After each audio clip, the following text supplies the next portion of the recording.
Hello and welcome to Network Africa with me, Cynthia Are. Now we're looking at security today, and in spite of the unfortunate loss of lives, specifically in northern Nigeria, Nigeria's President, Dr. Goodluck Jonathan, insists that the tide has definitely turned against militant Islamists as regional forces recapture territory. The announcement was made shortly after two suicide bombing incidents, which led to the loss of almost 30 lives yesterday, and both are being linked to the Boko Haram sect.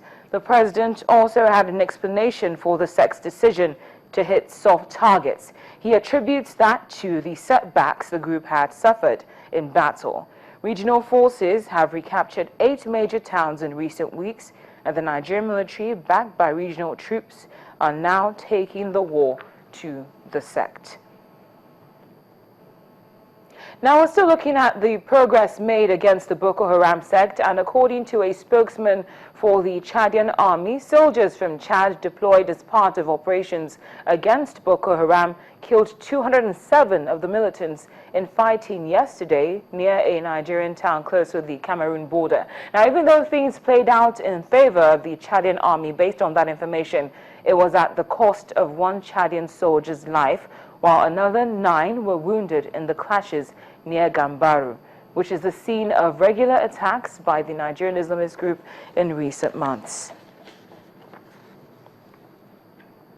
Now, even though the military has the upper hand as collaborative efforts continue in countering the Boko Haram insurgency, there have been a number of killings by the sect. Suicide bombers struck 2 bus stations in different parts of northern Nigeria on Tuesday, killing at least 26 people in attacks which President Goodluck Jonathan blamed on the group. Now, in the first incident, a suicide bomber rushed onto a bus in the northeastern town of Potiskum before setting off a blast that destroyed the bus and killed 16 people. Now, the bomber is believed to have been a man, unlike what some witnesses had earlier thought, in that they believed the suicide bomber was a teenage girl. However, after investigation, it was found that the girl in question was in fact one of the victims. Now, on Sunday, there was no mistaking the fact that a female with explosives strapped to her killed 5 people outside of a market in the same town. In Tuesday's attack, 2 suicide bombers in a car struck a major bus station in the north's main city of Kano, killing at least 2 people. Now that's 10 people, which was in the second attack. The use of suicide bombers has become a common tactic by the Boko Haram sect since last year. But in the past 3 weeks, it's begun to suffer a string of defeats in a military offensive by Nigeria and neighbors Cameroon, Niger, and Chad, all of which have been destabilized by Islamists.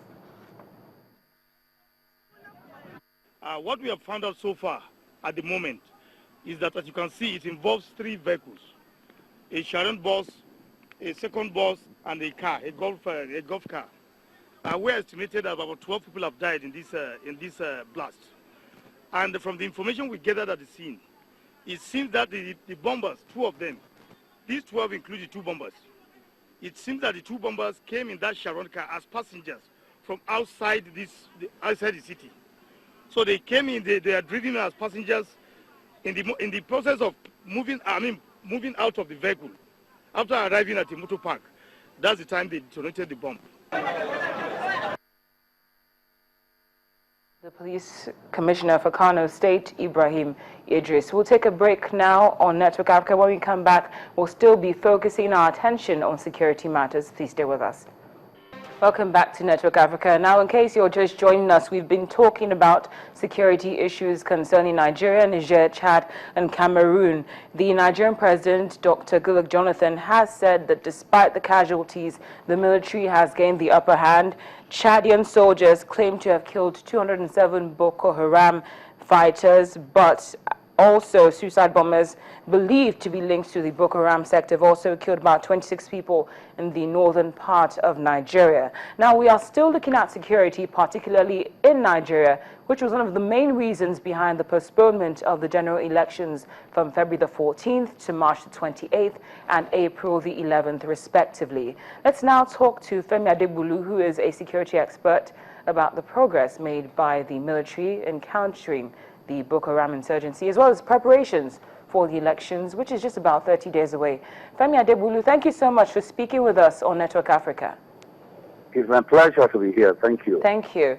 Now, I'd like to know your thoughts on the collaborative efforts that we're seeing amongst Nigeria, Niger, Cameroon, and Chad in countering the Boko Haram insurgency, especially now that the president has confirmed that the military has gained the upper hand.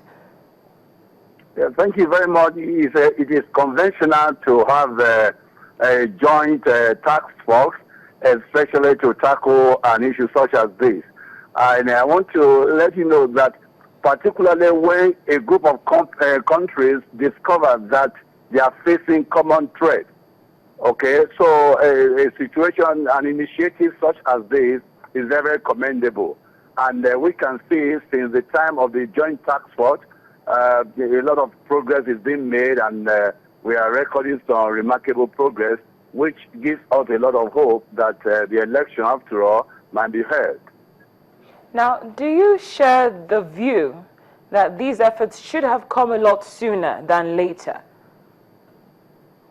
Well, better late than never, really.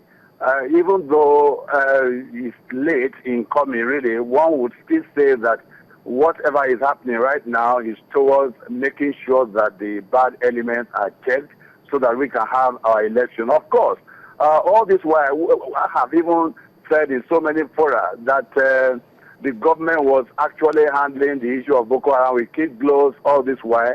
We would have mustered all the assistance we could within the sub-region and the region, even at a United Nations level, even before now. But the government didn't seem to see the enormity of the problem we're faced with. But now that they see that it's going to disrupt a lot of things, I think the effort is still commendable, even though it's rather late. Now, speaking of elections, we did see a very ugly incident which took place, for instance, in Port Harcourt just about this time last week during a political rally.